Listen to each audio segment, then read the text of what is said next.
बेटी चलो यहाँ आओ, दूध पी लो। अभी आती हूँ मम्मी, अभी आती हूँ, फिर उसे पीती हूँ।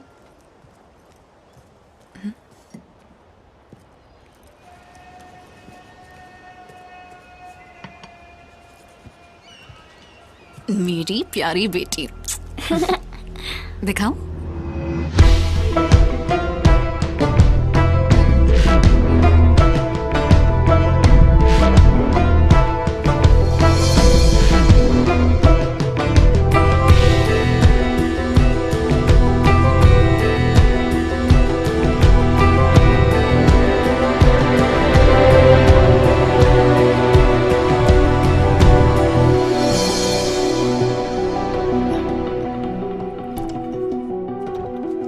सर, हमीम को थोड़ी देर में कॉल बैक करने के लिए बोलती हूँ।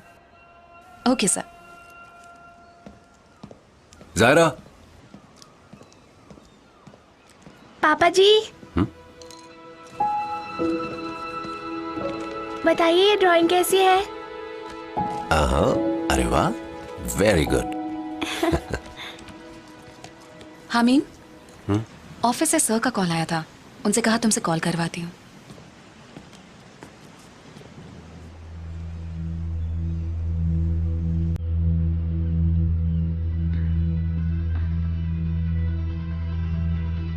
Good luck.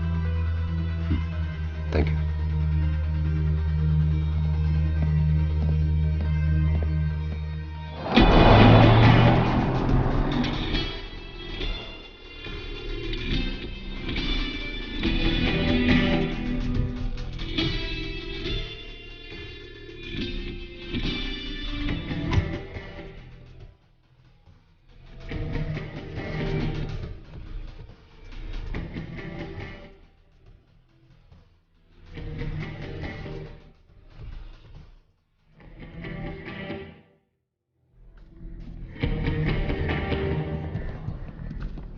Welcome back sir. Thank you. It's a pleasure meeting you again, sir. Sir इतने जल्दी रिकवर हो जाएंगे सोचा नहीं था। रिकवर हो जाऊंगा ये सोचा नहीं था, या तुम चाहते नहीं थे?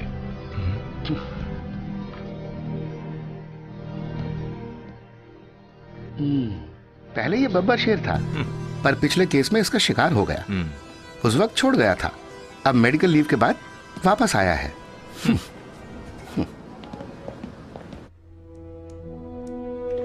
That was my mistake. मुझे तुम्हें उस केस के लिए फोर्स नहीं करना चाहिए था। I know that you are completely fit now, but वो केस आज भी वहीं का वहीं है जहां तुम उसे छोड़कर गए थे। लेकिन अशोक कुमार को वो केस देने के बाद वैसा कोई वाक्य अब तक नहीं हुआ। उसने अभी तक मुलजिम को पकड़ा नहीं, ये सच है, बट इसी वजह से उससे केस वापस लेकर तुम्हें सौंपना और फिर तुम्हें ये केस देना कोई पॉजिटिव अप्रोच नहीं होगी। तुम्हारे लिए SAP special arm police that is the next done for you Hameem. Sharp shooting में जो तुम्हारी महारत है उसका फायदा अगले बैच को मिलना चाहिए। I believe that's the best you can do.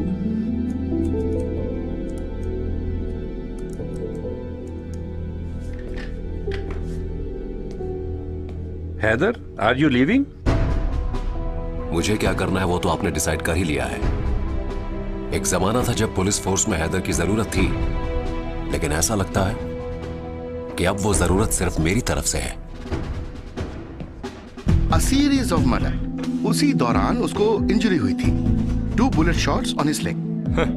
सुना था कि कातिल उसे गोली मारकर भाग गया था वहां से। एक गोली में काम तमाम कर देता, पैर में मारने की क्या जरूरत थी? क्या पता, हो सकता है कि गन लोड करते समय अचानक ही हाथ से गोली चल गई होगी।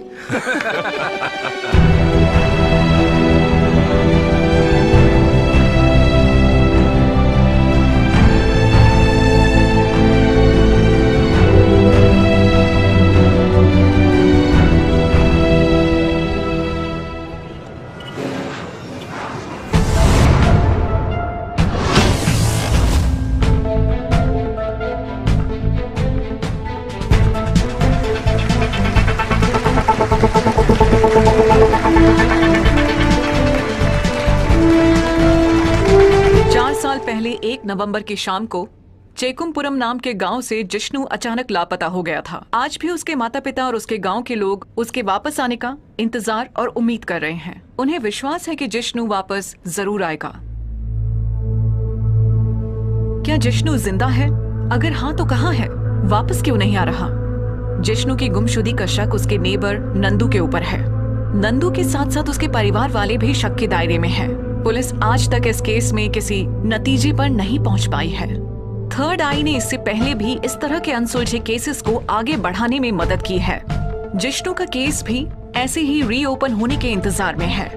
आज थर्ड आई के इस प्रोग्राम में शामिल हुए नंदू का, जिष्णु के माता पिता का, चेकुमपुरम गांव के यहाँ आए गांव निवासियों का, एक्सपर्ट पैनल का एक बार फिर से धन्यवाद करते हुए एक और अनसुलझे केस के साथ फिर से आपसे मुलाकात करेंगे थर्ड आई के एक नए एपिसोड में। This is Haritha Menon signing of.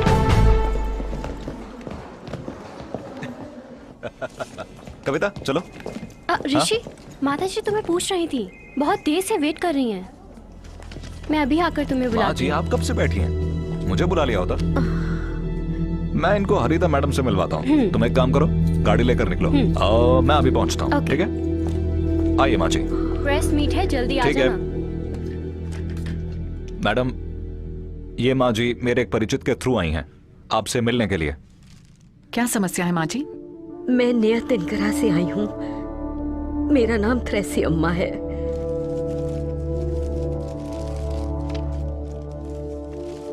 ये मेरी बच्ची है जिमशी। माँ जी बात क्या है बताइए। ये बिना माँ बाप की बच्ची है। पिछले 6 महीनों से इसका कोई पता नहीं है। सुबह स्कूल गई थी, वापस लौट कर नहीं आई। मैडम, थर्ड आई के अगले एपिसोड में हम इस केस को, इन माँ जी का कोई और नहीं है।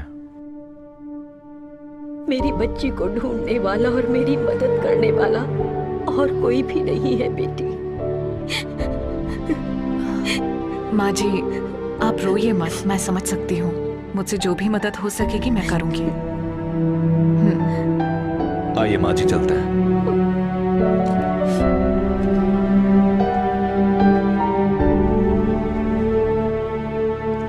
बेटी तुम जिष्णु के बारे में टीवी पर बता रही थी, उस बच्चे का कुछ पता चला?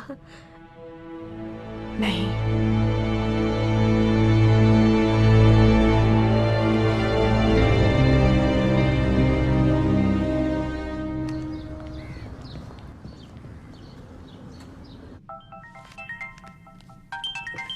तो मैडम फिर मैं निकलूं?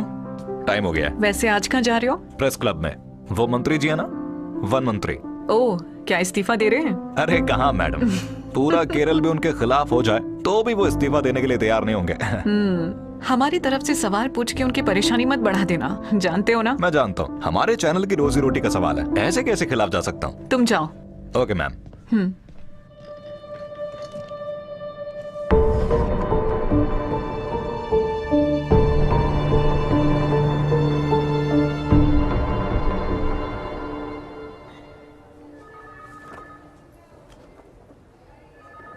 Okay, you need to be extremely careful. Health condition बहुत खराब है. I don't understand this ignorance. Proper इलाज करने से आप अपनी नॉर्मल लाइफ में वापस आ जाएंगे.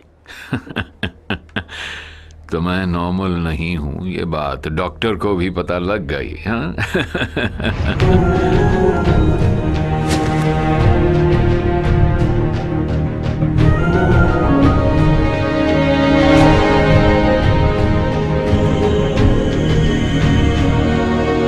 देखिए, ज्यादा दौड़ भाग ना करके थोड़ा आराम कर लीजिए. डॉक्टर तुम तो जानते ही हो, मैं पादरी होने की वजह से अभी तक जिंदा हूँ. मुझे बहुत से लोग बर्दाश्त नहीं कर पाते हैं. हाँ, एक बात बताओ, ये जो नर्स है नई है क्या? वो हाँ, मैनेजमेंट ने नई भर्ती की है यहाँ पर. अच्छी है. नई शादी हुई है, हमेशा फोन पर ही लगी रहती है. हस्बैंड दुबई में जो है, इसलिए. सिस्टर,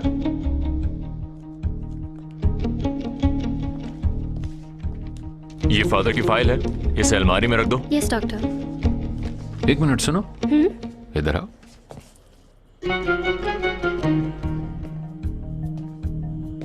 वैसे नाम क्या है तुम्हारा? मौली। बेटी मौली, फोन पर कौन था? मेरे हस्बैंड थे। हस्बैंड था या कोई और?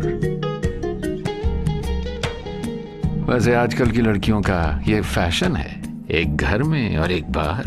ठीक कहा ना? वो फादर, मैं बस झूठ बोलने से मन के मैल से शरीर गंदा हो जाता है। अब जाओ, जाओ ना यहाँ से। अब मैं भी जाऊं डॉक्टर साहब? मैंने जो कहा याद रखना, कंप्लीट रेस्ट, बाकी तुम्हारी इच्छा।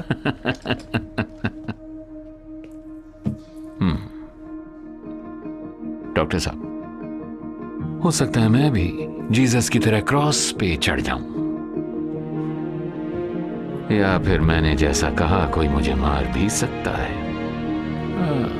पर उससे पहले मुझे एक छोटा सा काम करना है, तो जाऊं? यीशु मसीह को सलाम। हाँ, खुश रहो। ये इसके सिर पे क्या हुआ? स्कूल में किसी बच्चे के साथ लड़ाई हो गई थी। पत्थर मारा इसके सर पर, तो टांके लगे हैं। बहुत ज्यादा जिद्दी है, आप ही इसे कुछ समझाइए ना। मैं बात करता हूँ। किसने मारा भाई तुम्हें? मेरी क्लास का एक लड़का है। अच्छा। असेंबली में खड़े होते वक्त उसने मुझे धक्का दिया, इसलिए मैंने उसे मारा। उसी का बदला लेने के लिए उसने छुप के मुझ पर पत्थर फेंका। जख्म तो कुछ दिनों में भर जाएगा। सुन, 2 दिन बाद चुपके से तुम भी उसे पत्थर मारना, पर एक बात का ध्यान रहे कि निशाना चूकना बिल्कुल नहीं चाहिए। हाँ, तो चलो प्रॉमिस करो, निशाना नहीं चुकेगा तुम्हारा। इसीलिए तो लोग इसे पागल बुलाते हैं।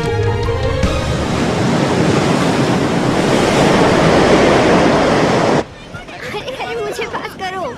अरे वहाँ पे तो। यीशु मसीह को सलाम। हाँ हाँ हाँ हाँ।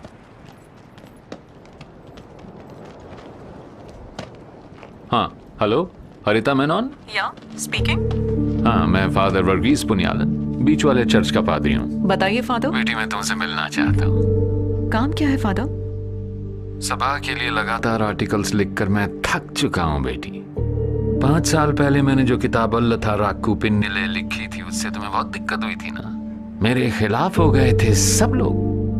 वो तो फादर होने की वजह से सबने मेरी जान बख्श दी, वरना सच कहूं तो मुझे बहुत अच्छा लगा, और इसीलिए मैंने अभी दूसरी एक किताब लिखी है अभी, और मैं तुम्हारे शो थर्ड आई में ये किताब सबके सामने लाना चाहता हूं, और उसका कारण किताब के अंदर ही है।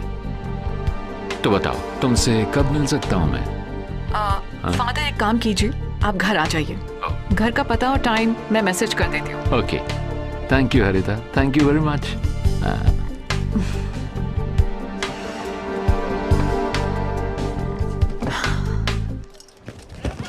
अरे इधर ला। हाँ, यहाँ पे देख। हाँ, सुनो बच्चों, मुझे भी अपने साथ खिलाओ ना। साथ खिलाएंगे झगड़ा करेगा। नहीं खिलाएंगे तब भी झगड़ा करेगा। तो फिर खिला ही लेते हैं। ये मैच होगा अर्जेंटीना और ब्राजील के बीच। वैसे मुझे तो वर्ल्ड कप खेलना चाहिए था, कहाँ फंस गया मैं तुम्हारे बीच। Thank you.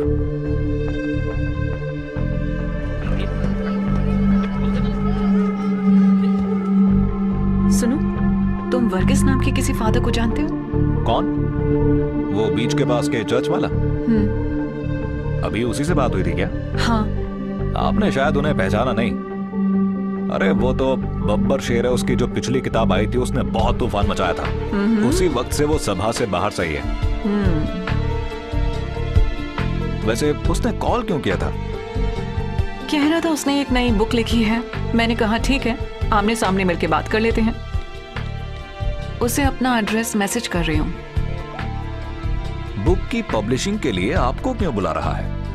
ये जरूर पहले की तरह कोई गड़बड़ चाल है। देखते हैं। जिष्णु के केस में हम ज्यादा मदद नहीं कर सके, इस बात का हमें अफसोस है हरिता। मैंने आपसे पहले भी कहा था ना सर, थर्ड आई को केस खत्म करने वाले प्रोग्राम की तरह पोर्ट्रे ना करें। हम सिर्फ कुछ बंद दरवाजों को खुलवाने की कोशिश कर रहे हैं, दैट्स ऑल। हो सकता है इसी कोशिश के बीच में कोई सुराग मिल जाए, और इसी के लिए तो हमने रिटायर्ड जजेस और पुलिस वालों का एक पैनल बनाया हुआ है सर।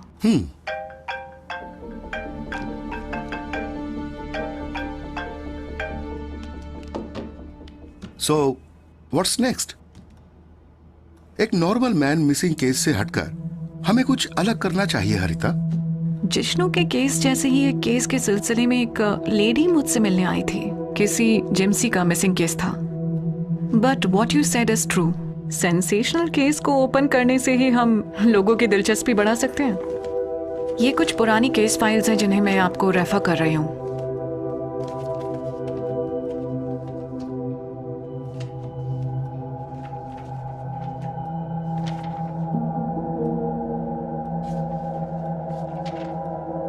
आपने तो सुना ही होगा 2 साल पहले हुए सीरीज मर्डर के बारे में। Cemetery case. 3 औरतों का मर्डर हुआ था। पहली लेडी डॉक्टर सैंड्रा मैरी, दूसरी एक मल्टीनेशनल कंपनी की मार्केटिंग हेड आयरिन थॉमस और तीसरी थी LIC एजेंट लेसी जेकब। इन तीनों का कत्ल आसपास ही हुआ था। अभी पिछले कुछ दिनों से मुझे जितने भी ईमेल्स और लेटर्स मिल रहे हैं उन सब में इस केस को रीओपन करने के बारे में कहा जा रहा है। So what is the status of investigation? इस केस का इन्वेस्टिगेशन हमीम हैदर नाम का एक पुलिस ऑफिसर कर रहा था। इन्वेस्टिगेशन के दौरान ही उनका एक्सीडेंट हो गया जिस वजह से उन्हें इस केस से हटा दिया गया। उसके बाद इस केस के इंचार्ज बने SP Ashok Kumar. But still the killer is a mystery. उसका क्या नाम बताया तुमने? हमीम हैदर। अब वो कहाँ है? SAP का शूटिंग ट्रेनर है। तो हैदर अभी केस पे नहीं है? नो। उसको रहने दो। Then mister Ashok? Sir, Ashok Kumar मेरे साथ कॉलेज में पढ़ता था, इसलिए डिटेल्स कलेक्ट करने में कोई प्रॉब्लम नहीं होगी। So, what's your stand? Are you going forward? I think this case is a challenge. So, shall I? Thank you. Good luck. Thank you, sir. Welcome. Hello Haritha. Ashok, how are you? I am fine. और बताओ, मुझे कैसे याद कर लिया? मुझे तुमसे मिलना था, एक मदद चाहिए। उसमें क्या है, तुम तो कभी भी मिल सकती हो। अभी मैं यहाँ एक बड़े केस की इन्वेस्टिगेशन कर रहा हूँ। मैं कॉल बैक करता हूँ। Okay, bye. Okay, thanks.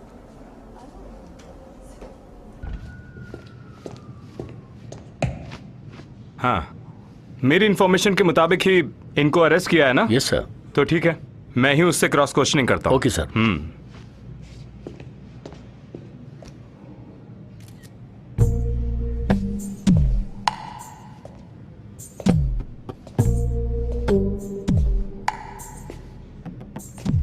क्या नाम है तुम्हारा?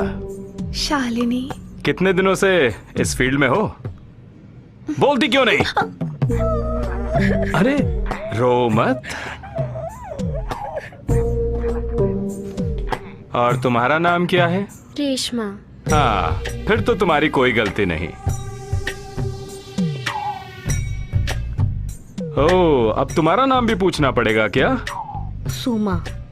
सुमा।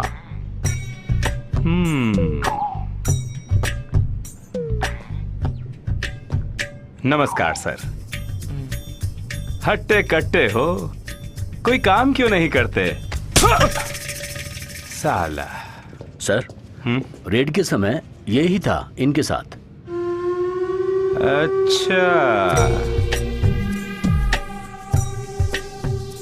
सर, मैं तो सिर्फ रास्ता पूछने गया था। रास्ता पूछने? अरे वो कहाँ जाने का रास्ता? हाँ, साला झूठ बोल रहा है। झूठ बोल रहा है यहाँ पे। सर, अरे नहीं सर। चंद्रशेखर जी, इन दोनों को उठा के अंदर डाल दो। ठीक है सर। मैं इन लड़कियों से अभी कुछ और पूछताछ करना चाहता हूँ। ठीक है सर। पता करना है कि इसमें कुछ बड़े लोगों का हाथ तो नहीं है। Okay sir. चलो चलो।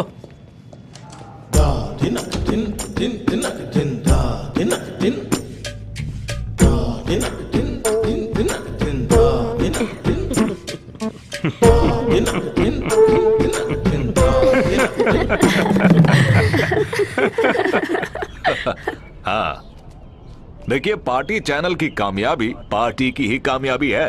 सर, वो SP अशोक को फोन करके बोल दीजिए कि हरिता को जो भी मदद चाहिए वो उसे मुहैया कराए। हाँ, अशोक को बोलिए वो पैनल में बैठे। थोड़ी सी पब्लिसिटी अशोक को भी मिलनी चाहिए। हाँ हाँ हाँ। अरे कौन नहीं चाहता ये सब? अरे हमारी सरकार भी तो सारे काम पब्लिसिटी के लिए ही करती है, जनता के लिए थोड़ी।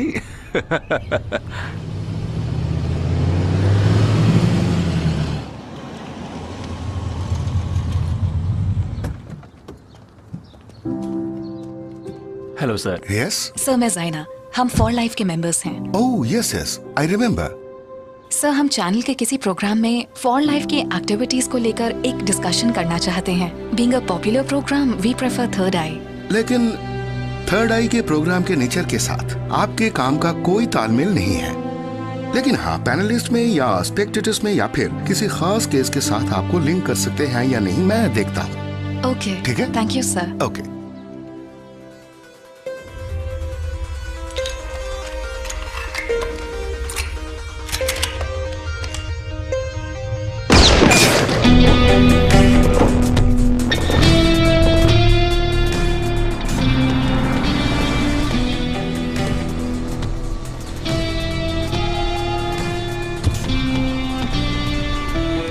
Hello Ashok Kumar, how are you? Good good good. अरे क्या हुआ भाई, तुम तो ईद के चांद हो गए। हाँ, काफी बिजी चल रहा हूँ। हाँ। कहीं फंसा हूँ।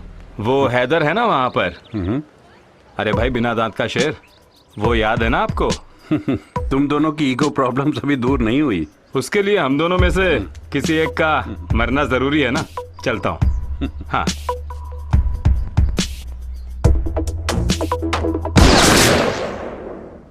जी। तुम्हारे निशाने चूक रहे हैं हैदर। उंगलियों में ताकत नहीं बची, या फिर तुम्हारा दिल तुम्हारे शरीर का साथ नहीं दे रहा। पर जो भी हो, ये बहुत खतरनाक है। तुम्हारे पास एक पुलिस ऑफिसर की पूरी पावर मौजूद है, लेकिन उसके बावजूद कुछ नहीं कर पा रहे हो। क्या ऐसी बात की फ्रस्ट्रेशन है? कैसी अजीब माया है भगवान की। शिकारी के हाथ से हथियार छीनकर अनाड़ी के हाथ में पकड़ा देता है। सर, ये स्पेशल आर्म्ड फोर्स के एनुअल कैंप की डिटेल्स हैं। You are leading the team sir. तो फिर कब से है camp? Next to next week in Delhi. Oh, okay, तुम जाओ। ठीक है सर।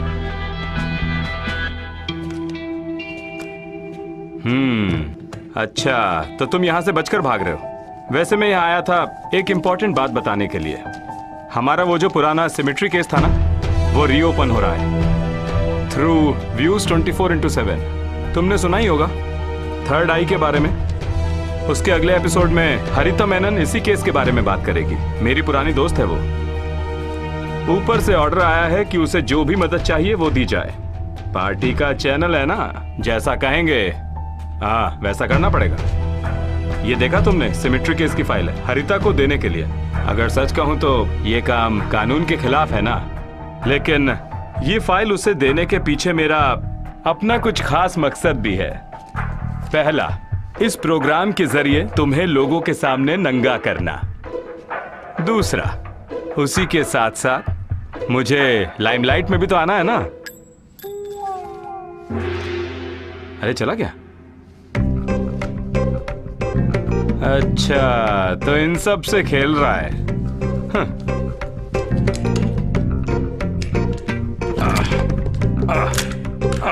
कैसी बीमारी है, कैसी गन है ये, कितनी भारी है और आवाज भी बहुत ज्यादा है। जीसस तेरे बंदे हम, ऐसे हो हमारे करम। बेटा, तुम्हारा नाम क्या है? मुरुगन। बेटा मुरुगन, तुम्हारा ये ऑटो इतना हिल क्यों रहा है? अरे सर, ये बहुत पुराना ऑटो है।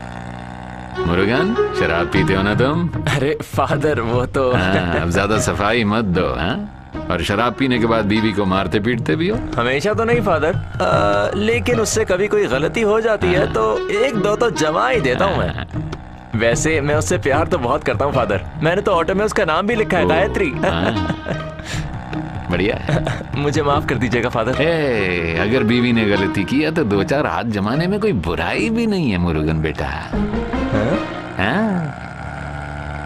वो बच्चे तुझसे तेज गाड़ी चला रहे हैं यार। अरे तू भी चला ना जोर से। अच्छा, स्पीड चाहिए फादर। अरे ये लो।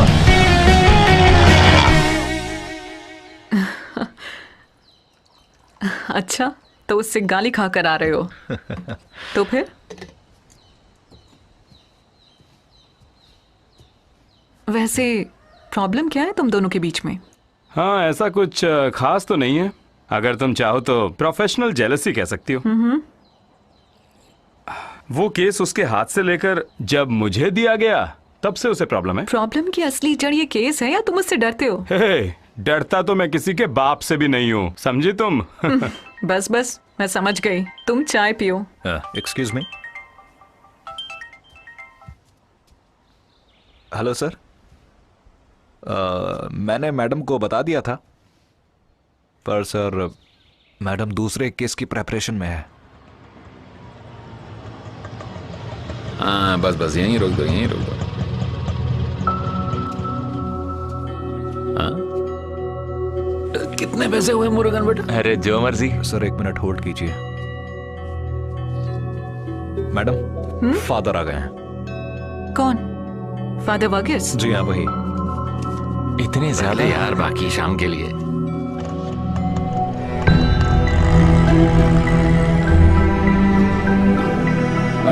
यीशु तेरे बंदे। हाँ हाँ।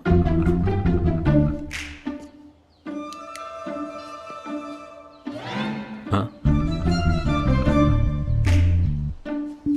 ऐसे हो हमारे करम, कुर्सी पर बैठे तेरी महिमा गाएं हम हरदम, है यीशु तेरे बंदे। Good morning father.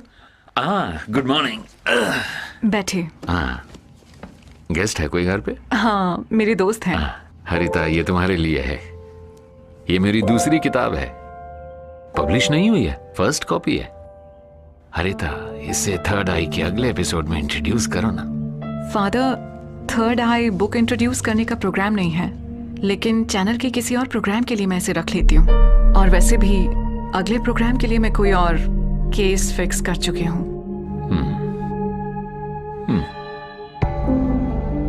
वक्त मिले तो जरा पढ़ लेना इसे। थक थक थक थक थक थक थक थक थक थक। ये क्या? तुम अभी तक सोई नहीं? मैं आपकी हार्ट बीट सुन रही थी। हार्ट बीट बंद हो जाने पर मर जाते हैं क्या पापा?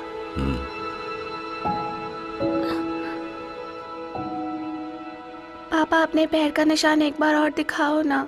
आज से पहले तुम कई बार देख चुकी हो। एक बार और प्लीज। लो। दर्द हो रहा है क्या पापा? नहीं तो सिर्फ निशान ही है। बेटा, सुबह स्कूल नहीं जाना क्या? चलो जाके सो जा। मैं पापा के पास यहीं पर सोऊंगी। ये लड़की भी ना। तुम भी यहीं सो जाओ। अच्छा, तुम्हारी छाती तो जैसे मैदान है, बिस्तर बिछा लूं इस पर? क्या बात है, परेशान लग रहे हो? कुछ नहीं, बस ऐसे ही कुछ सोच रहा था। काम करने के लिए कॉन्फिडेंट नहीं फील कर रहा हूँ। इतनी चिंता क्यों करते हो? सब ठीक हो जाएगा, हम हैं ना साथ में। जानता हूँ, वही तो मेरा एक सहारा है।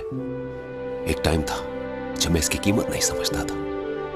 आज हेड ऑफिस से कॉल आया था, मुझे कैंप के लिए दिल्ली 2 हफ्ते के बाद जाना है।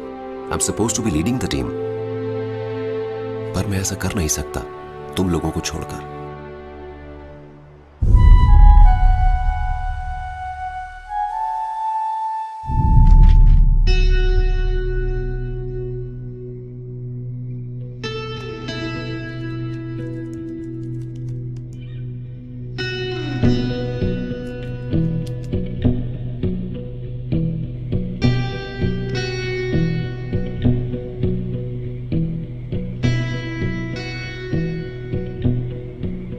हेलो अशोक, सो गए थे क्या? सॉरी। ना ना, इट्स ओके। तुम बताओ कैसे फोन किया? मैंने तुम्हारी फाइल पढ़ी थी, पर मुझे उसमें कुछ खास नहीं मिला। अगर ऐसे ही रहा तो मुझे नहीं लगता कि हम अपना प्रोग्राम प्लान टाइम पर शुरू कर पाएंगे। मैं सोच रही हूँ कि शायद इस केस को ड्रॉप ही कर दूं। हे, तुम हिम्मत रखो, उस फाइल को डिटेल में पढ़ो, कुछ ना कुछ लीड जरूर मिलेगी। देखती हूँ। Good night. Good night.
इसके कॉन्सिक्वेंसेस क्या होंगे ये मैं पहले से जानता हूँ।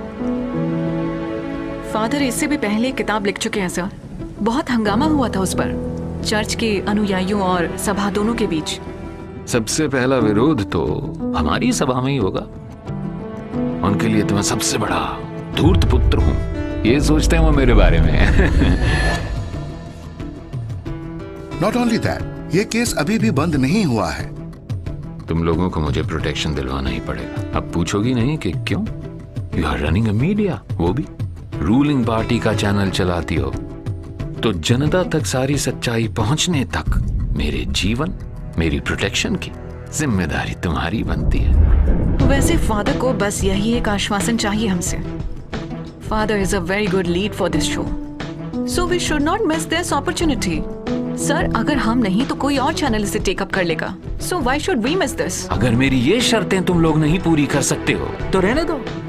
उस हालत में मैं किसी और चैनल के पास जाऊंगा, so you can decide.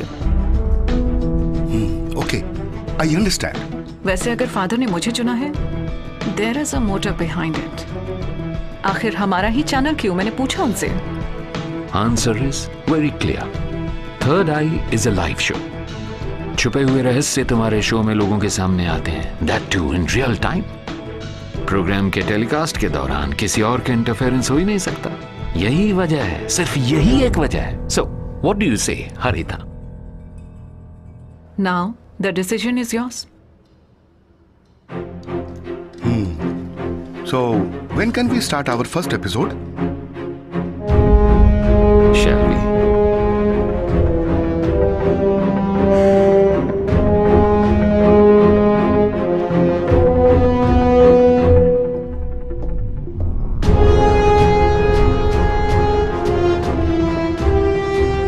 Welcome and good evening, Kerala. This is Harita Menon with yet another exciting beginning of a new case opening on Third Eye. सत्य की तलाश करते समय खुलने वाली हमारी थर्ड आई। जब ये तीसरी आंख खुलेगी तो चारों तरफ तबाही मच जाएगी। आज फिर सच के साथ थर्ड आई खुल रही है। जनता तक पूरा सत्य पहुंचाना ही इस कार्यक्रम में हमारा मकसद है। हम यहाँ अधिकार, निशानी, परंपरा या समूह नहीं बल्कि मनुष्य, कारण, परिस्थिति और सत्य की बातें करते हैं। व्यक्ति की सत्यता की परख करने में सहायता करने के लिए हमारे पास एक एक्सपर्ट पैनल है।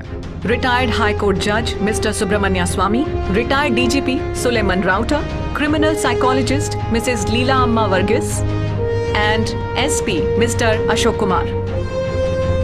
इन सब के अलावा जनता में से चुने हुए कुछ दर्शक भी हैं। हर बार इस थर्ड आई के फ्लोर पर आते वक्त संबंधित केस के बारे में मैं पूरी तरह से तैयारी और रिसर्च करके आती हूँ, लेकिन आज इस मंच पर मैं भी आप ही की तरह अनभिज्ञ हूँ। आज इस केस को ओपन करने से पहले मैं आपको एक इंसान से मिलवाना चाहती हूँ। आने वाले समय में इस फ्लोर पर सबसे ज्यादा बोलने वाला वही इंसान होने वाला है। I welcome father Varghese पुनियालम।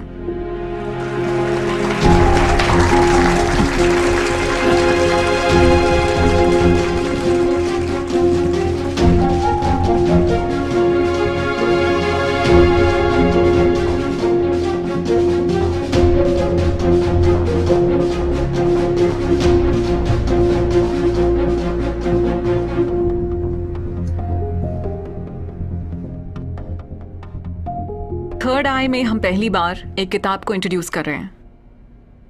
अगर आप ये किताब यहाँ लाए हैं तो उसके पीछे कोई मकसद तो जरूर होगा ना? कहिए फादर। अल्थार कूपिनिले मेरी पहली किताब थी। सभा के अंदर की कुछ बातों को मैंने अपने नजरिए से उसमें लिखा था। कई कड़वे सच थे उसमें। सभा उसके खिलाफ थी, उसके पब्लिकेशन को रुकवाना चाहती थी। सभा की नजर में वो बर्बादी और पागलपन था। तो हो सकता है इसी वजह से आपको शायद लोग पागल कहने लगे, है ना? वैसे पागल लोगों के बीच एक समझदार इंसान पागल ही तो कहलाता है। कन्फेशन नाम की आपकी किताब में मैंने जो कुछ भी पढ़ा है फादर, क्या मुझे उसे वर्क ऑफ फिक्शन समझना चाहिए? इसमें मैंने जो कुछ भी लिखा है वो मेरा जिया हुआ सच है, मेरी आंखों के सामने बीता सच। इस किताब के साथ थर्ड आई में आने के पीछे का कारण? कारण तो तुम और तुम्हारा ये लाइव प्रोग्राम है बेटी। इसका बहुत बड़ा इम्पैक्ट पड़ता है। कन्फेशन। इस किताब में 3 चैप्टर्स हैं और ये तीनों चैप्टर्स 3 लेडीज के नाम पर हैं। पहला चैप्टर है सैंड्रा मैरी, दूसरा चैप्टर है आयरिन थॉमस और तीसरा चैप्टर लेसी जेकब। और ये तीनों अभी जिंदा नहीं है फादर। इनकी मौत साधारण नहीं थी, हत्या हुई थी इनकी। ये तीनों एक दूसरे से अनजान थीं और ये तीनों ही अलग अलग परिवेश से ताल्लुक रखती थी। They were silently murdered by someone. Someone anonymous. Confession उसी का जवाब है हरिता। चैप्टर 1 सैंड्रा मैरी के बारे में है। उसकी उम्र 40 वर्ष की थी और वो त्रिवेंद्रम में एक लीडिंग हॉस्पिटल में गायनोकोलॉजिस्ट थी। परिवार में उसके पति और एक बच्चा थे। वो त्रिवेंद्रम मेडिकल कॉलेज से पढ़ी हुई थी। एक रईस परिवार से होने के कारण उसे त्रिवेंद्रम में एक प्राइवेट हॉस्पिटल में प्रैक्टिस करने का मौका मिला। हस्बैंड समाज में ऊंचा स्थान रखता था। एक हंसता खेलता परिवार था। लेकिन दिसंबर महीने की एक सर्द सुबह को उसकी लाश उसकी फैमिली के कब्रिस्तान में मिली। अब चैप्टर 2 आयरिन थॉमस 27 साल की, एक लीडिंग कॉस्मेटिक मैन्युफैक्चरिंग कंपनी में मार्केटिंग हेड थी। दिल्ली यूनिवर्सिटी से MBA करने के बाद आयरिन केरला वापस आ गई थी। काफी स्मार्ट और इंटेलिजेंट थी, इसीलिए कॉर्पोरेट वर्ल्ड की एक जानी मानी हस्ती बन गई। लेकिन उसके नसीब में भी कब्रिस्तान था। Third and last chapter Lissy Jacob, उम्र 39 साल। जेकब नाम के एक नौजवान के साथ उसने लव मैरिज की थी। पूरी जिंदगी में उसने कोई जिम्मेदारी नहीं निभाई, बल्कि शराब और ऐशो आराम में डूबा रहा। इसी वजह से परिवार का सारा बोझ लिसी के कंधों पर आ गया। उसने एक प्राइवेट इंश्योरेंस कंपनी में बतौर एजेंट काम शुरू किया, लेकिन उसे भी मिला कब्रिस्तान।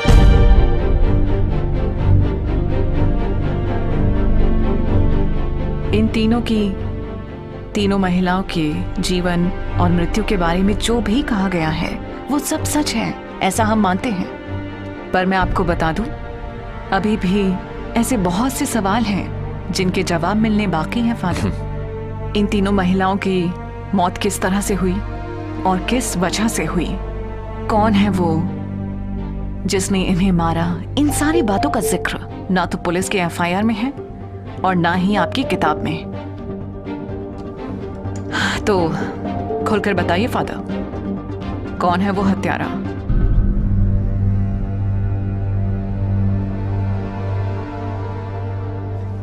इस किताब के जरिए मैं अब जो कन्फेशन करने वाला हूं उसकी जानकारी जनता और सरकार तक इस लाइव प्रोग्राम के जरिए पहुंचेगी, क्योंकि मैंने जो कुछ भी किया है वो जघन्य अपराध है।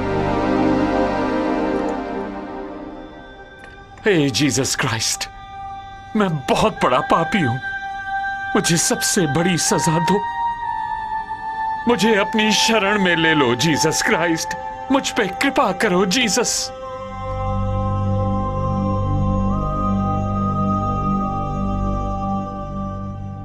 उन तीनों की हत्या मैंने की अपने इन्हीं हाथों से।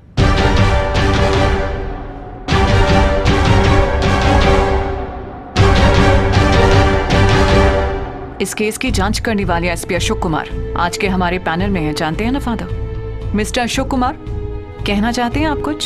सिर्फ एक किताब लिखकर और गुनाह को कबूल करने से कुछ नहीं होता। कानून ठोस सबूत मांगता है। लेकिन हाँ, इन्वेस्टिगेशन के लिए मुझे फादर ऑफ कस्टडी में लेना पड़ेगा।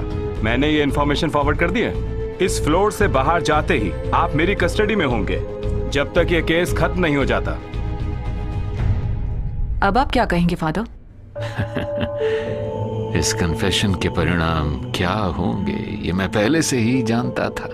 मुझे वो सब स्वीकार है, लेकिन अब इस केस में आगे कुछ भी कहने से पहले स्टूडियो में एक और आदमी का होना बेहद जरूरी है।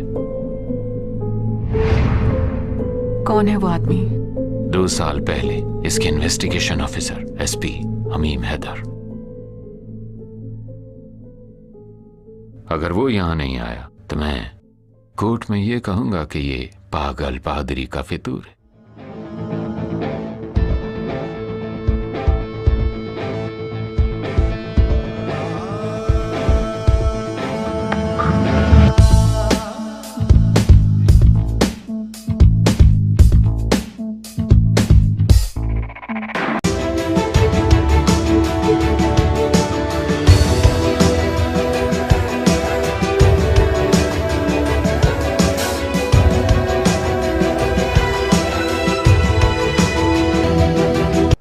अगर हैदर नहीं आया तो समझ लो हरिता, तुम इस केस को प्रूव नहीं कर पाओगे। It will be a piece of fiction. तो मैं जीत जाऊंगा और तुम हारोगी।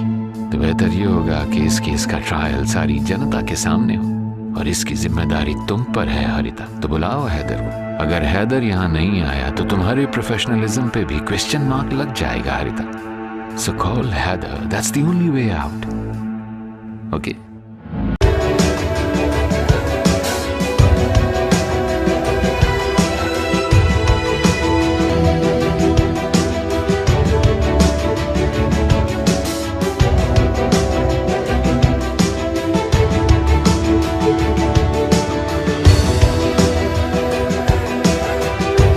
हमीम हैदर नाम है उसका। हरिता, इस केस में मैंने ऐसा क्लाइमैक्स तो कभी सोचा भी नहीं था। What's the next move? We need him here. Hameem Haider.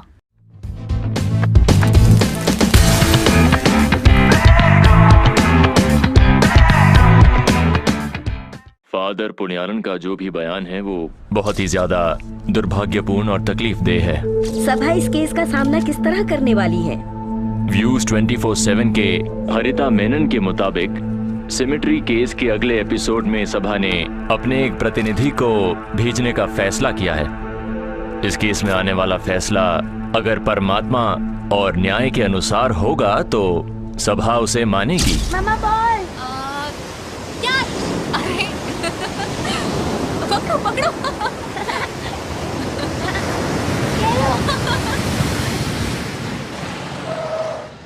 उसने शायद यही जगह बताई थी। हाँ, लगता तो है। जो आदमी फोन तक नहीं उठाता, हम उसके पीछे क्यों लगे हैं? दिल करता है तमाशा खड़ा कर दो। नो अशोक, केस के इंचार्ज तुम हो, फिर भी उसने तुम्हारा नाम नहीं लिया। वाई हमीम हैदर?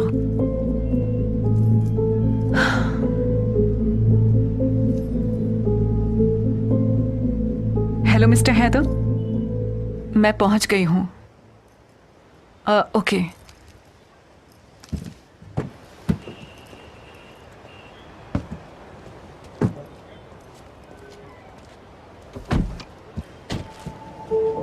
हमीम के जानने लायक कुछ तो ऐसा है जो फादर बताना चाहते हैं, पर वो क्या हो सकता है? मुश्किल से शो के लिए अप्रूवल मिला है। शो को चलाने के लिए हमें इसकी जरूरत है। आ जाओ। आइए सर। हाँ, चलिए चलते हैं।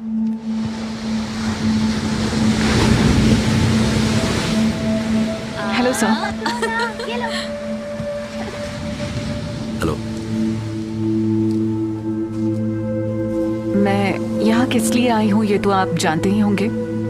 किसी सिर फिरे पागल ने चैनल की टीआरपी के लिए जो नाटक किया है वही है ना सब्जेक्ट? हाँ, अभी देख। बड़ी मुश्किल से चैनल के सभी प्रोटोकॉल से बाहर जाकर मैंने फादर वर्गीस पुण्यालम के साथ सेकंड एपिसोड के लिए अप्रूवल लिया था। ऋषि। हाँ सर। कल रेड में मैंने जो लड़कियां पकड़ी थी उनका वीडियो है। अच्छा है ना? अच्छी लग रही है ना सब? व्हाट्सएप कर दीजिए। व्हाट्सएप? नहीं, उसको मैं नहीं जानता। तुम्हारे चैनल के नाटक के साथ जुड़ने के लिए वो आदमी है, उसको ले जाओ।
दुनिया जानती है कि डिटेक्टिव शेरलॉक होम्स की रचना करने वाले सर आर्थर कॉनन डॉयल ने कहा था, the most difficult crime to track is the one which is purposeless.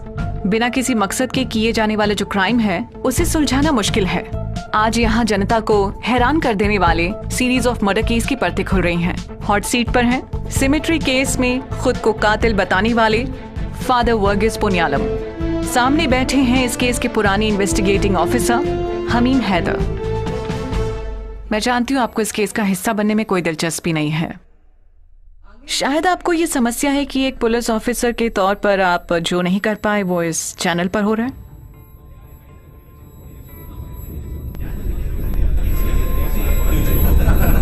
Mister Hamim Haider, एक विवादित केस के कातिल ने खुद जनता के सामने अपना गुनाह कबूल कर लिया है। इस पर आप क्या कहना चाहेंगे? फादर वर्गीस पुनियालन का जो कन्फेशन है, मेरे ख्याल से वो जनता के सामने उनका किया हुआ एक छोटा सा नाटक है। सिमेट्री केस के गुनहगार ये नहीं है। अंतरात्मा से बचकर कोई नहीं जा सकता, चाहे मैं स्वर्ग में जाऊं या नर्क में। आपसे तो मेरा सामना होगा ही। आपका जो दायां हाथ है वो मुझे पकड़ लेगा और अंधेरा मुझे जकड़ लेगा। मैं कितना ही छुपने की कोशिश करूं, आप मुजरिम को पकड़ ही लेंगे, है ना? वैसे मैं इंसान के मन में बसे हुए भगवान की बात कर रहा था, आपकी नहीं। सर, आप तो भगवान नहीं हैं, आप तो इंसान हैं और इंसान की अपनी लिमिटेशंस होती हैं। इसीलिए तो 3 हत्याओं के बाद आप मुझे पकड़ नहीं पाए। I think is wasting a time, at least mine. Father Varghese को जनता पागल सिरफिरे के नाम से बुलाती है। इनकी बात पर मैं किसी कीमत पर भरोसा नहीं कर सकता। मुझे लगता है कि कन्फेशन नाम की किताब को ये लोगों के सामने लाकर उसकी पब्लिसिटी करना चाहते हैं। यही इनका मकसद है। मुझे अपने कर्मों का पश्चाताप और प्रायश्चित तो करना ही होगा। मैंने जितने भी पाप किए हैं वो मैंने इस किताब में लिखे हैं। जिसने मर्डर किया है वो भला फांसी पर क्यों लटकना चाहेगा? You said it. हम जो देख पा रहे हैं सच उससे भी परे है। सिमेट्री केस के इन्वेस्टिगेशन के दौरान मेरे सामने कुछ सच सामने आए थे, पर उसमें ये फादर नहीं थे। ऐसे कई सवाल मेरे मन में हैं। अगर फादर उनका जवाब दे सके तो मैं मान लूंगा कि गलती मुझसे हुई थी। मिस्टर हैदर, आपको याद होगा बारिश की उस रात को आप मुझ तक बस पहुंचने ही वाले थे, तो क्या हुआ था तब?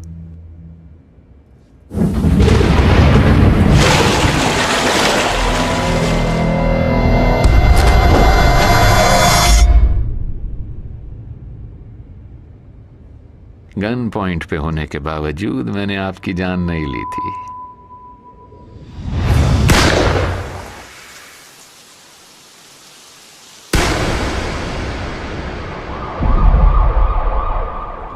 हाँ, मुझे निकलने में थोड़ी देर हो गई।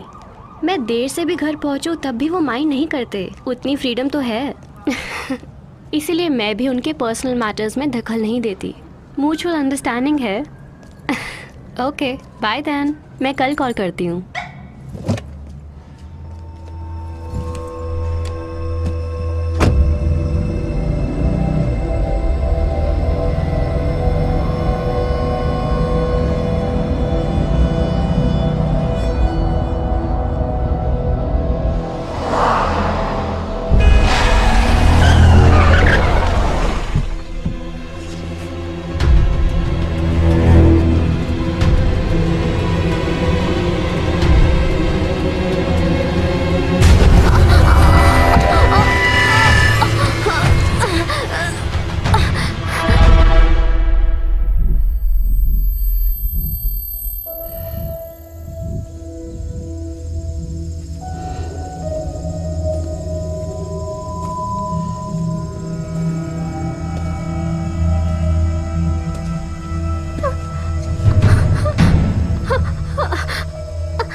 सेंट मैरी चर्च की सिमेट्री में मिली बॉडी डॉक्टर सैंड्रा मैरी की है।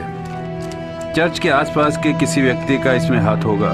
First investigation report. I am handing over this case to you Haider. सभा की ओर से ज्यादा प्रेशर है मुझ पर, संभल कर आगे बढ़ना। Which means, चाहे सिमेट्री में किसी की मौत क्यों ना हुई हो, पर वो ये नहीं चाहते कि चर्च में कोई जांच के लिए आए, स्पेशली पुलिस, है ना सर?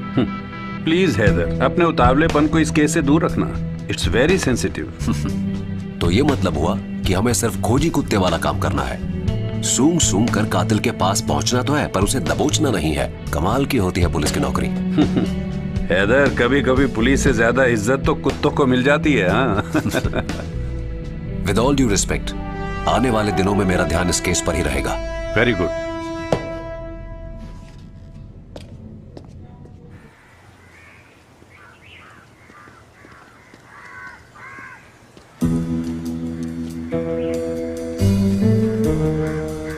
पॉली,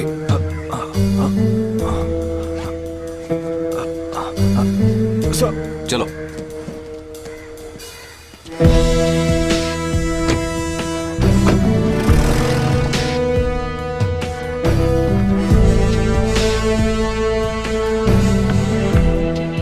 अब जाओ तुम लोग, जरूरत पड़ी तो फिर बुला लूंगा। ठीक है साहब। FIR में जो कुछ लिखा हुआ है उससे ज्यादा कुछ नहीं मिला। आसानी से कैसे मिल जाएगा? हम जिसे ढूंढ रहे हैं वो कोई आम आदमी नहीं।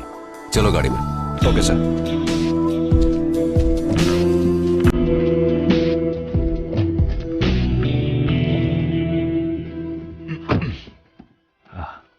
अब कहाँ जाना है सर? डॉक्टर सैंड्रा मैरी के घर जाना है। जिस आदमी ने अपनी पत्नी को खोया है, जाकर उसे थोड़ी सांत्वना दे आए।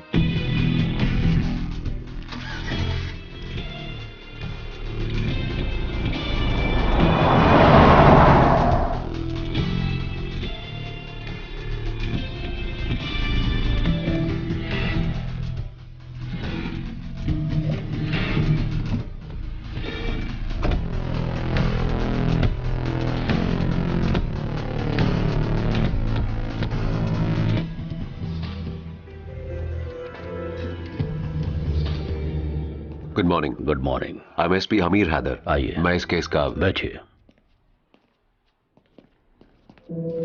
आओ बेटा।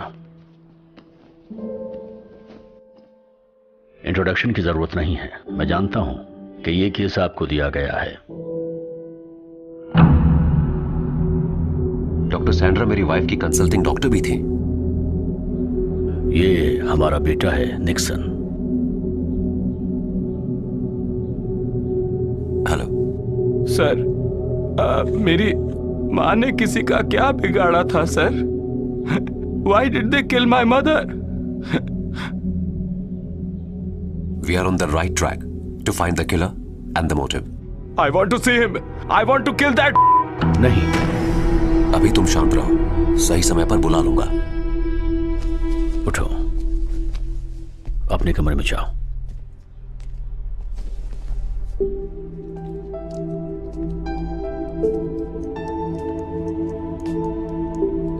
क्या आप लोगों के बीच कोई प्रॉब्लम थी?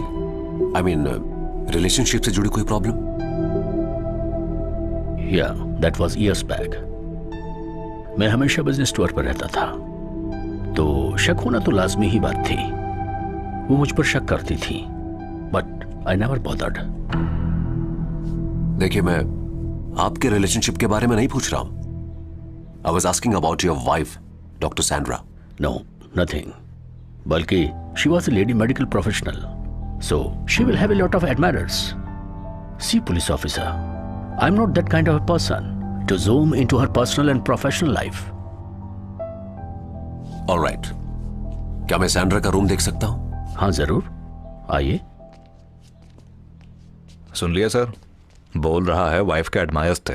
हस्बैंड ऐसा होना चाहिए।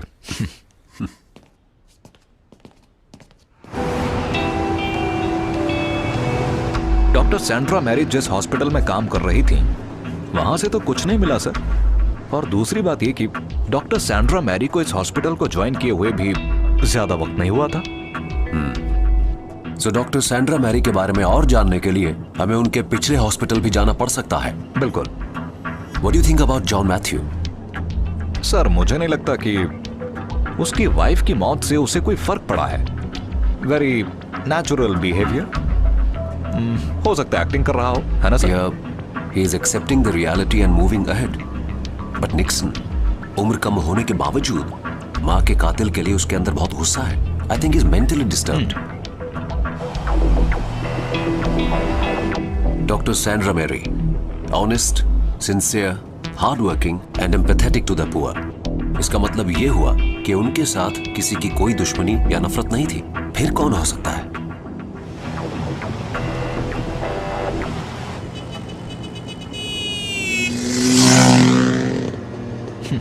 आजकल मारने के लिए दुश्मनी की जरूरत थोड़ा ही है। देख लो, प्यार करके भी मार सकते हैं।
Wait, please, wait.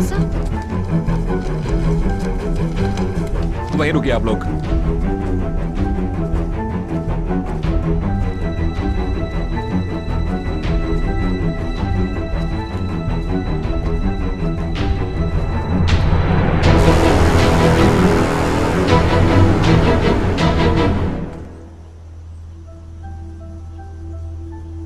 ये कब हुआ? आज सुबह ही सर। पुलिस को किसने इन्फॉर्म किया? मैंने किया था सर, और देखते ही मैंने सबसे पहले फादर को इन्फॉर्म किया। इस समय फादर कहाँ है? चर्च में है सर।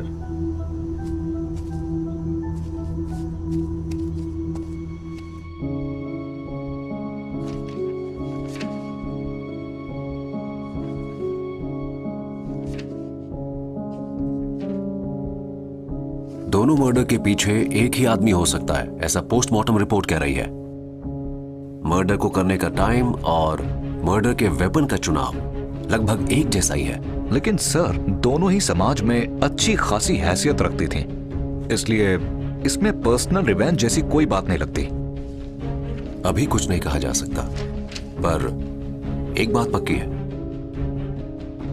मर्डर करते टाइम खून की एक बूंद भी नहीं टपकी है। वो औरत या मर्द जो कोई भी है, बहुत शातिर है। पुलिस से एक बात बिल्कुल साफ हो जाती है कि उसने बिना कोई सबूत छोड़े मर्डर प्लान किया है। तुमने उनकी कॉल डिटेल्स चेक की थी? Yes sir, we got the details.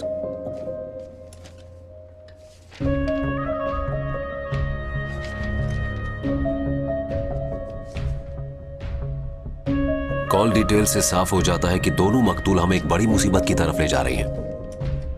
उन दोनों के बीच का कोई कम्युनिकेशन कॉल डिटेल्स में नहीं है, लेकिन हाँ, उन दोनों के बीच में मैसेजेस में बात हुई है। उन सारे मैसेजेस में एक कॉमन सब्जेक्ट नजर आ रहा है, है ना? Yes sir. किसी व्यक्ति या ऑब्जेक्ट जैसा कोई लिंक नहीं, लेकिन फिर भी कोई कॉमन लिंक। पर वो क्या है ये साफ नहीं है।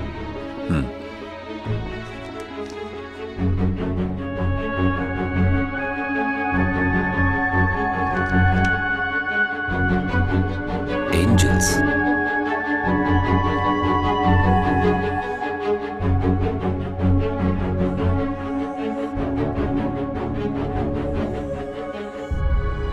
Angels is the link. Angels यानी फरिश्ते। अभी ऐसा और कोई भी मर्डर हो सकता है, ऐसा लग रहा है सर।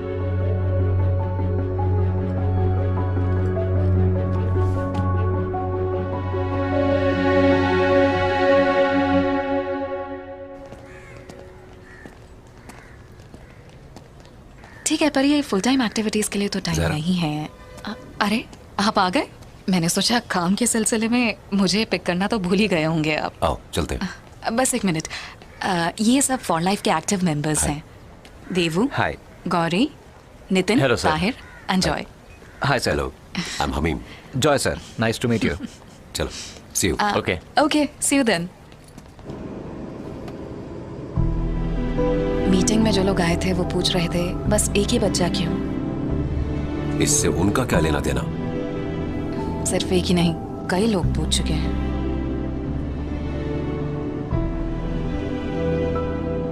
एक को तो हम पहले ही खो चुके हैं हमीम। हीरा को भी तो कोई चाहिए ना। इस बार बच्चा होने पर भी मुझे बेटी ही चाहिए, हीरा जैसा एक और फरिश्ता।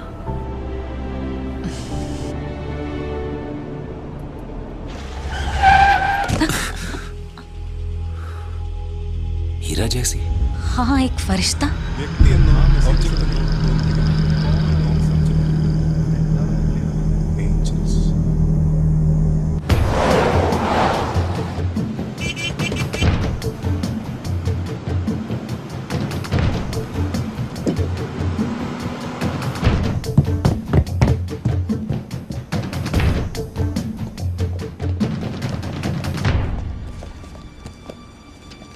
सर, एंजल लिखे हुए कंटेंट वाले मैसेजेस इस नंबर से किसी और नंबर पर भी भेजे गए हैं।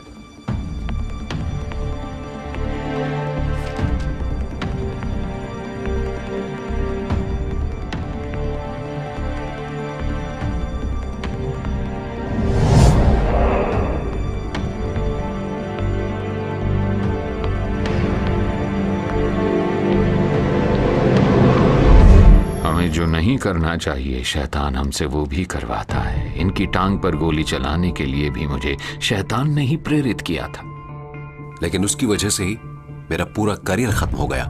फोर्स में मेरी रेपुटेशन और साथ ही मेरा ओहदा।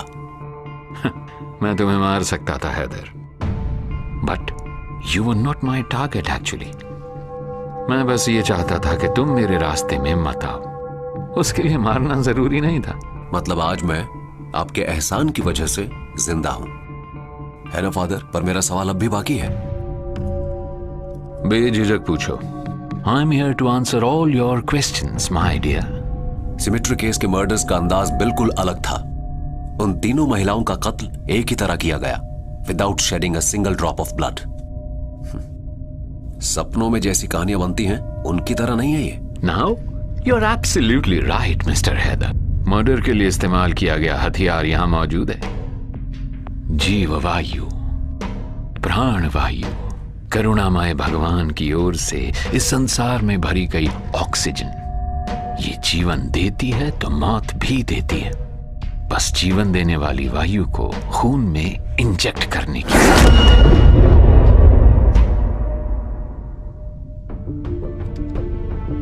डॉक्टर, मैं पूछना चाहूंगी, फादर का व्यवहार बहुत विचित्र है क्या, या इसका कोई वैज्ञानिक आधार है? बिल्कुल, एयर एम्बोलिज्म कहा जाता है इसे। अगर जबरदस्ती हमारे शरीर में ऑक्सीजन डाल दी जाए तो हार्ट में बड़े बबल्स जमा हो जाते हैं और ये लंग्स में जा रहे ब्लड को रोक देते हैं। The victim can die within minutes. Mister Haider, father Varghese ने मर्डर्स कैसे किए ये तक बता दिया। कम से कम ये तो मान लीजिए कि इस केस में असली अपराधी को पकड़ने में आप नाकाम रहे हैं। पवित्र वस्त्र धारण करके आप जनता की आंखों में धूल झोंक रहे हैं। हम दोनों अच्छी तरह जानते हैं कि इस केस से आपका कोई संबंध नहीं है। Then why are you doing this? या फिर किसी और का अपराध फादर अपने सर ले रहे हैं? कन्फेशन बॉक्स में मैं मध्यस्थ की भूमिका में होता हूं, लोगों के संकट और दुख को ईश्वर तक पहुंचाने वाला मीडिएटर। लेकिन बार बार अगर वो एक ही चीज के लिए, कन्फेशन के लिए आते हैं, तो उस पाप का दंड मृत्यु है। तो भगवान की ओर से मैंने वो काम कर दिया। तो आपके कहने के मुताबिक उन तीनों औरतों ने ऐसा क्या पाप किया था?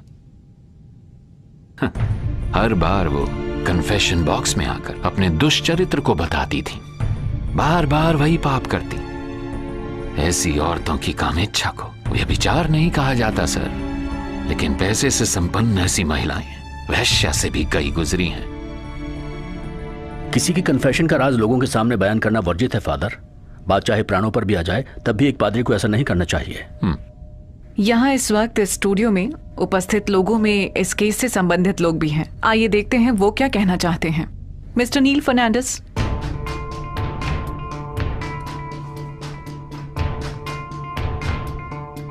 फादर, क्या आप इन्हें जानते हैं? जिस आयरीन की हत्या करने की बात आप कह रहे हैं, इनकी उससे शादी होने वाली थी, लेकिन सगाई से 2 दिन पहले ही आयरीन की हत्या हो गई। नील फर्नांडिस, ये नाम मैंने कहीं सुना है, कन्फेशन बॉक्स में तो नहीं। अगर आयरीन के साथ आपकी एंगेजमेंट तय हो गई थी तो आपने उनके बारे में पूछताछ भी की होगी। आज वो लड़की जिंदा नहीं है, तो उसको चाहने वाला शख्स क्या कहना चाहेगा उसके बारे में? मैं ये जानना चाहती हूँ। मैम, वो सारी बातें तो मम्मी पापा ने डिसाइड की थी। मैं तो उस समय यूएस में था, लेकिन उनसे चैटिंग होती थी। सुनिए father, your allegation about her is wrong. यह रिश्ता घर के लोगों द्वारा जोड़ा गया था। लड़की के बैकग्राउंड के बारे में जाने बिना कोई भी पेरेंट रिश्ता तय नहीं करेगा। लेकिन बाद में पेरेंट्स के मना करने के बावजूद नील इस रिश्ते में अटका रहा। इरीन से रिश्ता क्यों तोड़ा? ये बताइए, फादर की बातों में सच्चाई है? फादर जो कह रहे हैं वो सच है? फादर ने बिल्कुल सही कहा। एंगेजमेंट की डेट तक उन्हीं ने तय की थी।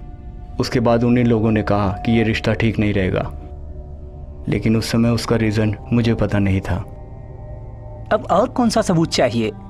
फादर यहाँ आकर जो कॉन्फेशन कर रहे हैं, वो कोई पोप बनने लायक तो है नहीं। तुम जैसे लोगों की वजह से ही डिपार्टमेंट की बदनामी होती है।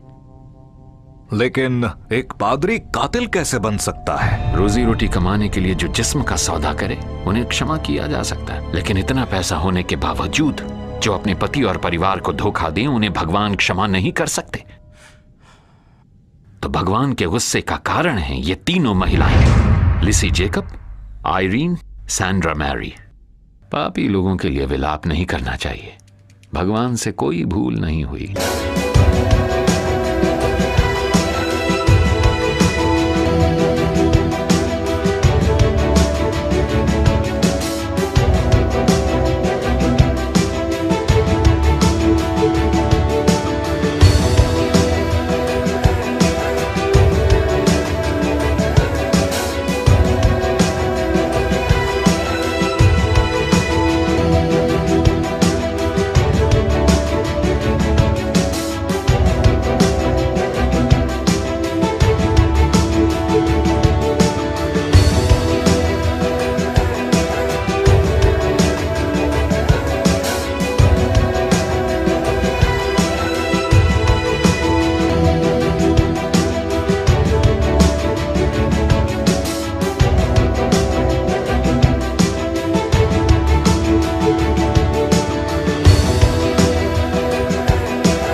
फादर की तबीयत कैसी है?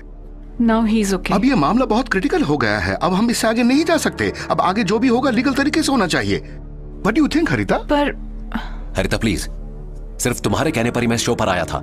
सिर्फ फादर का पक्ष सुनकर ये शो खत्म नहीं करना चाहिए, मेरी बात भी सुनी जानी चाहिए, please. Okay, thanks.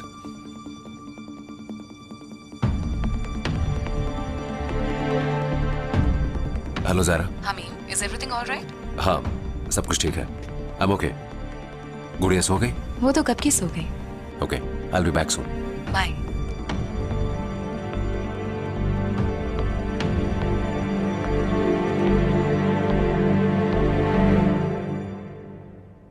Poly,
madam, floor पर मौजूद कुछ लोग बहुत परेशान हो रहे हैं। हरिता प्लीज, शो खत्म होने तक कोई भी बाहर नहीं जाना चाहिए। That's impossible. Sir, it is a request.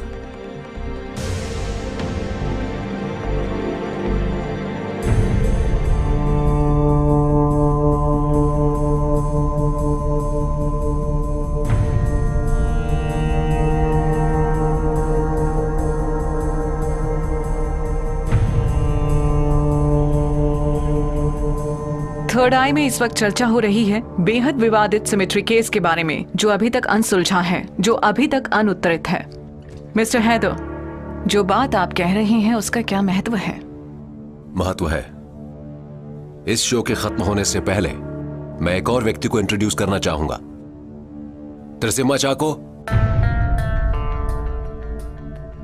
कुछ दिन पहले आप इस चैनल के ऑफिस में आई थी, है ना? जी आई थी। मैं इस बिटिया से मिली थी। क्या आपको ये याद है? यस, आई रिमेम्बर हर। ये किसी मिसिंग केस के सिलसिले में आई थी। मैं आपको डिटेल फिर से बताता हूं। थ्रेसिम्मा चा को अपनी पोती की गुमशुदगी के बारे में पता करने आई थी। आपके थर्ड आई प्रोग्राम में वो इसके बारे में बात करना चाहती थी, सही कहा? जी हाँ।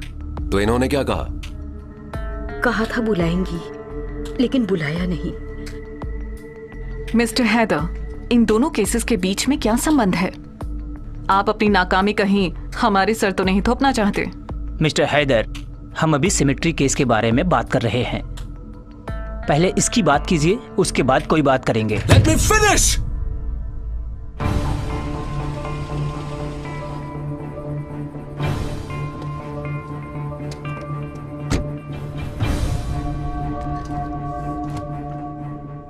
जिम्सी जेकब,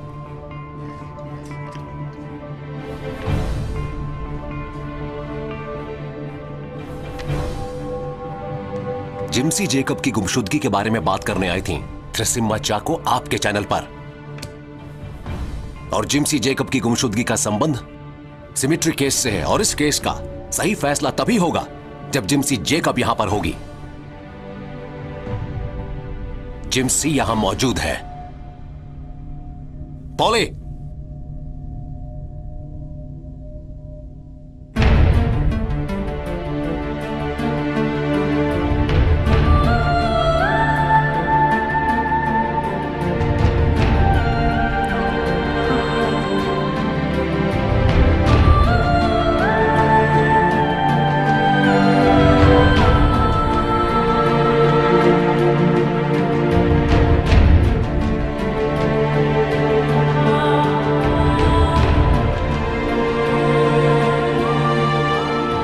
जिम्सी जेकब, स्वर्गीय लिसी जेकब की बेटी।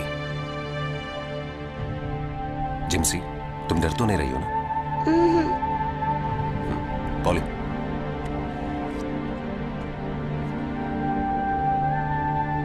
क्या तुम्हें इस तरह की कोई एंजल याद है?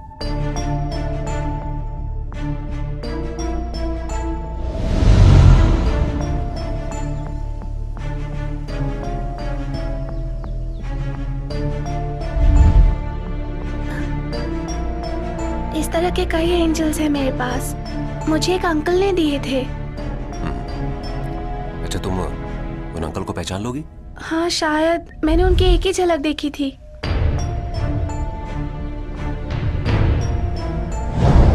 अगर अभी सामने आए तो पहचान लोगी? सामने देखो, इन लोगों में से वो अंकल तुम्हें दिख रहे हैं?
They are from an NGO called For life.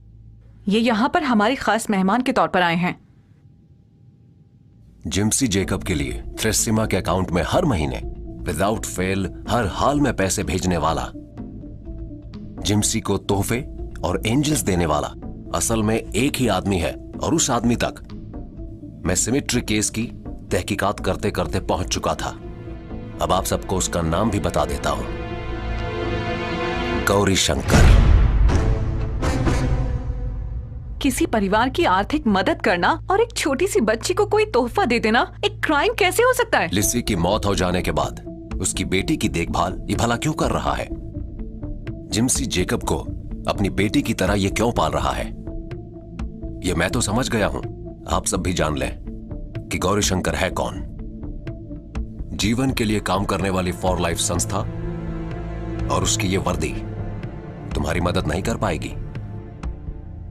Symmetry case से मुझे ऑफिशियली अलग कर दिया गया था, लेकिन उससे पीछे हटने के लिए मेरा मन नहीं माना। I started from where I stopped.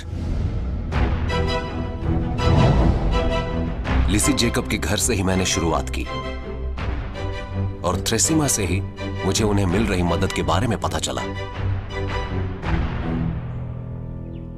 आस पड़ोस के लोग और साहब लोग इसकी मदद कर रहे हैं। इसकी पढ़ाई लिखाई और पालन पोषण का सारा खर्चा वही उठाते हैं, और इसके अलावा लगातार हर महीने मनी ऑर्डर भी आता है। ये मनी ऑर्डर कहां से आता है? वो तो मैं नहीं जानती सर। लिसी की मृत्यु के बाद से ही आना शुरू हो गया था और आज तक नहीं रुका। थ्रेसिमा ने मुझे लगातार आने वाले मनी ऑर्डर के बारे में जो कुछ भी बताया, वो पैसा फॉर लाइफ के अकाउंट से आ रहा था। फॉर लाइफ के सारे मेंबर्स की डिटेल्स इस लिस्ट में हैं, लेकिन पैसा भेजने वाले का पता लगाना काफी मुश्किल होगा। फंड के बारे में जो भी फैसला है वो बोर्ड मेंबर्स लेते हैं। कुल मिलाकर 5 लोग हैं। चलती हूँ।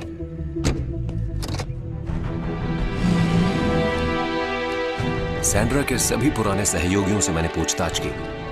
उनमें से मुझे गौरी शंकर तक पहुंचाया उस अटेंडेंट मुरुगन ने। तुम डॉक्टर सैंड्रा मैरी के हॉस्पिटल में काम करते थे ना? जी हाँ सर, पर 1 ही महीना, उसके बाद मैंने छोड़ दिया सर। मुझे उनका स्वभाव कुछ अच्छा नहीं लगा सर। क्यों? आखिर क्या बात थी? सर बात ये थी कि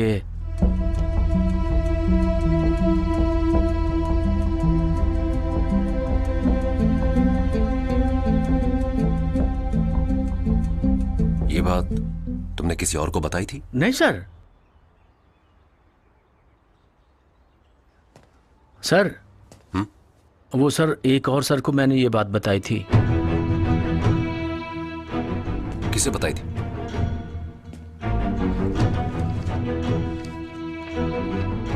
इस फोटो में वो आदमी है?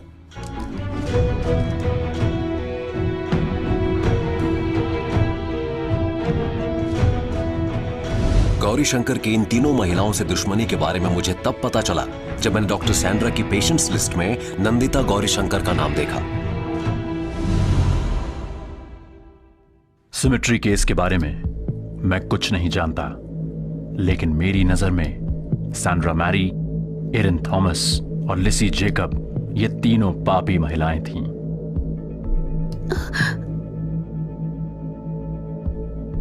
मेरे परिवार को बर्बाद किया इन तीनों महिलाओं ने।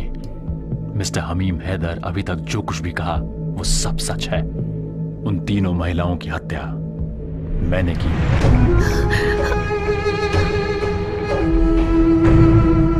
आज से 2 साल पहले तक मैं भी आपकी तरह आम इंसान था। छोटे छोटे सपने थे मेरे और मेरी पत्नी के। शादी के कई साल बाद हमें पता लगा कि मेरी पत्नी नंदिता वो मां बनने वाली है। We were extremely happy. संस्था के प्रोग्राम्स के लिए जगह जगह यात्रा करने के बावजूद भी she was taking care of herself. Doctor Sandra Mary थी उसकी कंसल्टिंग डॉक्टर। सर आपने मुझे पहचाना? यस यस, फॉर लाइफ की एनुअल मीटिंग में मिले थे ना? जी जी, आप यहाँ कैसे? वाइफ के लिए डॉक्टर सैंड्रा मैरी से मिलने आए हैं। नंदिता की प्रेगनेंसी के 4 महीने के बाद ये सब हुआ था। मैं जिस वक्त दिल्ली में था उस वक्त उसे अचानक दर्द उठा। She went to the hospital, लेकिन बाद में मुझे पता चला कि वो दोनों ही अब इस दुनिया में नहीं रहे हैं। Hospital people, they try to contact me, लेकिन वो लोग मुझे कांटेक्ट नहीं कर पाए। जब तक मैं वहां पहुंचा तब तक सब कुछ खत्म हो चुका था।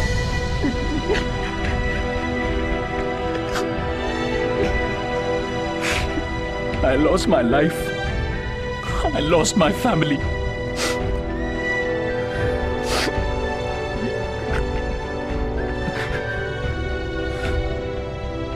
अभी मैं इस सदमे से निकला भी नहीं था कि मुझे पता चला। सर, मैं आपसे मिलना चाह रहा था डॉक्टर सैंड्रा के सिलसिले में। वो जो कुछ भी कर रही थी वो बहुत अमानवीय था।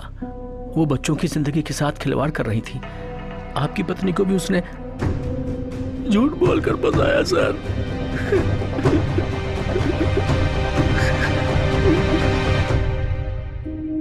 डॉक्टर सैंड्रा मैरी के अटेंडेंट ने जो आपको बात बताई उससे आगे की जांच आपने की। एक मल्टीनेशनल कॉस्मेटिक कंपनी के लिए डॉक्टर सैंड्रा मैरी जबरदस्ती अबॉर्शन कर रही थी, अनएथिकली। देखिए, आपकी सेहत के लिए जो ठीक है वो मैंने आपको बता दिया है। Now the decision is yours. हो सकता है आप माँ दोबारा बन सकती हैं, बट अनएथिकल होने के बावजूद आपकी सेहत के लिए मेरे हिसाब से यही सही है।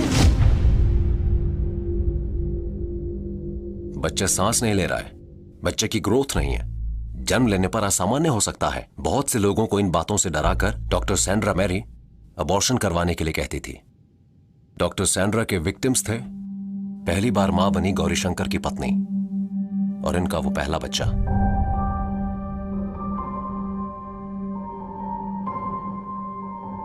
डॉक्टर सैंड्रा इस कुचक्र में अकेली नहीं थी। कॉस्मेटिक तैयार करने के लिए 4 महीने के फीटस के सेल्स विदेश में मौजूद कंपनी के पास भेजने वाली केरल की ह्यूमन कॉरिडोर थी Irene Thomas. I got the most shocking revelation from Irene's room. Sandra के पेशेंट्स की डिटेल्स की कॉपी और फीटस ट्रेडिंग के धंधे में विदेश के साथ आयरीन का कनेक्शन अब साफ था। वहां से यह सब मुझे अच्छी तरह समझ में आ गया कि मेडिकल वेस्ट के नाम पर हॉस्पिटल से बाहर भेजे जा रहे अबॉर्टेड फीटस की कीमत विदेशी राष्ट्रों में लाखों रुपए की है।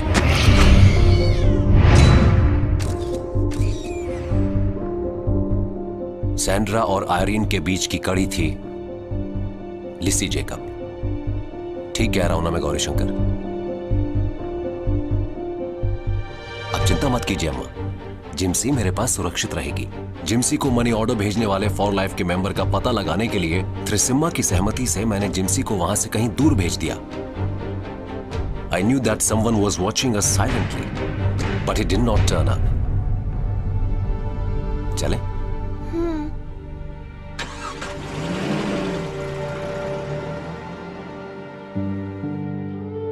सर, आपने एंजल्स को देखा है? मैंने तो देखा है, जो हमारे घर में ना आ सकी, ऐसी एक छोटी सी एंजल। ये है वो।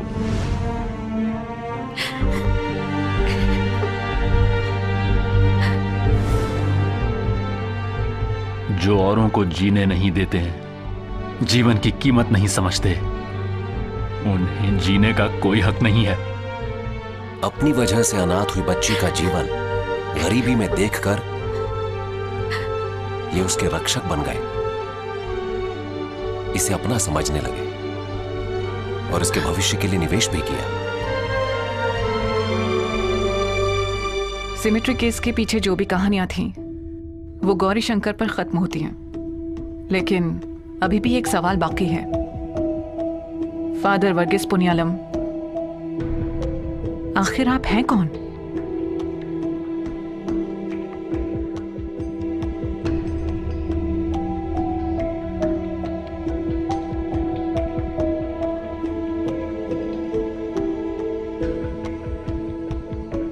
जहां भेजा जा रहा है तुम्हें जाना ही होगा। मेरे निर्देश पर तुम्हें बोलना होगा। तुम्हें डरने की जरूरत नहीं है। तुम्हारी रक्षा के लिए मैं तुम्हारे साथ हूँ। ये मेरा वचन है जो मैं तुमसे बुलवा रहा हूँ। ये बाइबल के अध्याय 1 में 5 से 8 नंबर के वाक्य हैं। हथकड़ी और फांसी का फंदा सामने रखकर मैंने तुम्हें बुलाया है हैदर। मैं जानता हूं फादर कि एक छोटी सी भी भूल हो जाने पर मैं आपको किसी भी हाल में बचा नहीं सकूंगा। अगर आप इस बात से सहमत हैं तो। दुनिया मुझे पागल समझती है, पर तुमने मेरे मन की अच्छाई देखी। तुम सच्चाई सब तक पहुंचाओगे तो एक सच्चे दोस्त के नाते तुम्हारा साथ देना मेरा फर्ज बनता। जानते हो, जीसस ने लोगों के लिए मौत को गले लगाया था। देखो,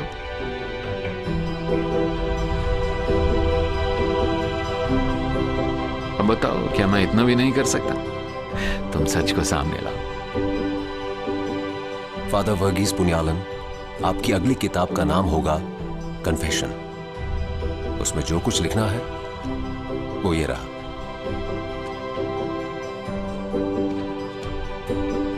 एक मित्र की जान को दांव पर लगाकर मैं ये खेल खेल रहा हूं, लेकिन उससे भी एक बड़ा सच हमें लोगों तक पहुंचाना है।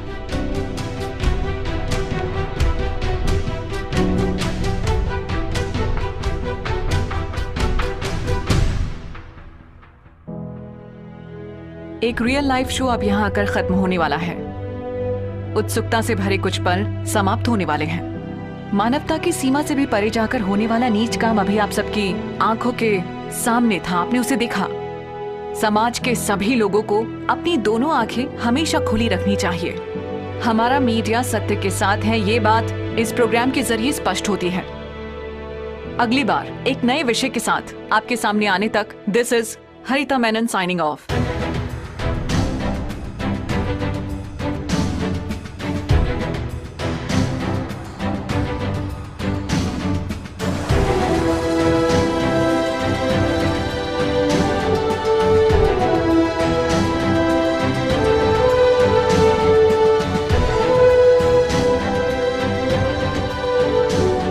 एक ना एक दिन मुझे ढूंढते हुए हमीम मुझ तक पहुंच ही जाएगा, ये बात मैं जानता था।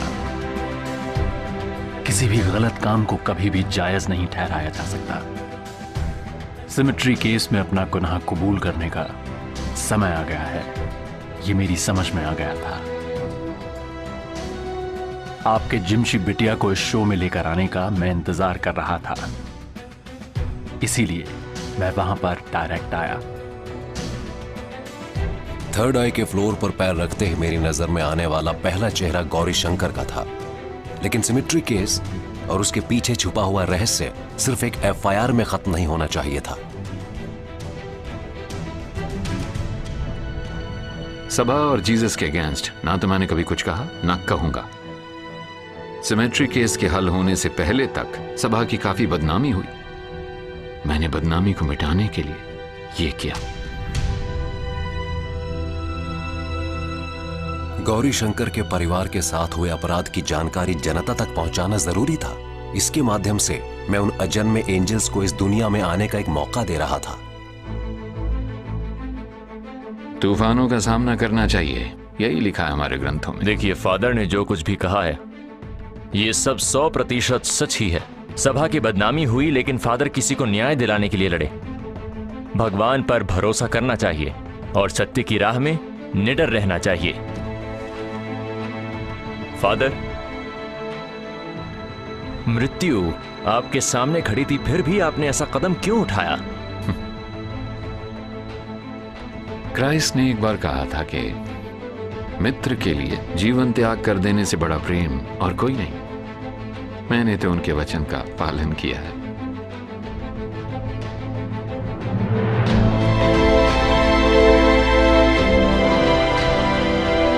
उन तीनों महिलाओं ने कभी भी मेरे सामने कोई कन्फेशन नहीं किया था और सभा के नियमों के खिलाफ मैंने कभी कुछ नहीं किया। ये तो आप जानते ही हैं ना। तो मुझ पर करुणा बरसाओ मेरे प्रभु। आमीन।